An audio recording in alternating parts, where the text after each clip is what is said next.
Hey, this is Hammer 357 Mag. Today we're going to do a quick look of the Ontario TAC-1. Shazam! Oh yeah, what a nice knife. Check that baby out. Again, like most of the Ontarios, comes with a micarta handle. Gotta love that. Anyway, this is a quick look of the Ontario TAC-1. It's part of the RAT series. We're going to go over the specs, the fit and feel, primary and secondary concepts of use, price point, outer box sharpness, and the final thoughts. So anyway, again, it's the Ontario TAC-1. Let's go through the specs. It's a 1095 carbon steel. Got a hardness of 55 to 56. The blade length on this is 4.5 inches. The overall length, 10 inches. And the blade thickness on this one is a beefy 1.9 inches. 0.19 inches. So if you can see that, it's really a thick blade on that. So again, you can see that's going to be good for some bushcrafting, hunting, survival tests. Anyway, the handle's made out of micarta, and it's got a hole drilled for a lanyard. It's a full tang, as you can see. You can actually use that tang at the end, maybe for doing some, if you had to use it in a tactical thing, you could use it to do some striking with. I don't think the point on it's good enough to break glass, but you could always do it. The country of origin, again, this is made in the USA. It's made in New York. The blade, again, of course, is fixed blade. The blade finish on this is a powder coat. In this case, it's a black powder coat. The blade type on this is a drop point. You can see it's got a really nice belly. So let's look at it for fit and feel and ergonomics. Again, in my hand, which is a medium-sized hand, it fits just perfect.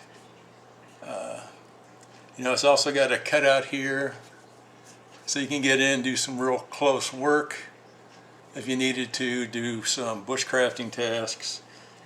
Again, with a full flat grind on this, and the thickness, the big belly, and the micarta handles, I would say that the primary concept of use on this is going to be hunting and survival. I think it's going to be excellent for that. And a secondary concept of use, in a pinch, you could use it as a tactical blade, but again, you got no jimping on it. You got a nice troil, but it's not really designed, I believe, for tactical. But in a backup scenario, if you had to use it, I think you could. Okay, the sheath on this, it's a nylon plastic. It's MOLLE compatible, but again, with most of these Ontario knives, you're paying for the knives, and they kind of throw in, I don't know, I think pretty low-end sheath. So again, when you look at an Ontario knife and you get a sheath with this, you're basically buying the knife. The sheath is adequate, but if you really wanted to make this a high-end thing, you have to throw in a quality sheath. The price point on this, again, considering the quality of this knife, the steel, the micarta handles, and you compare this against some of the, there's some really high-end knives out there you can get. This thing runs 67 to 72. I think that's really a good price on this. You could spend a lot more and not get, but much a better knife. Let's look at the sharpness on this, right out of the box. Okay, look at it. It's really sharp. Let's see if we can get, to get a little.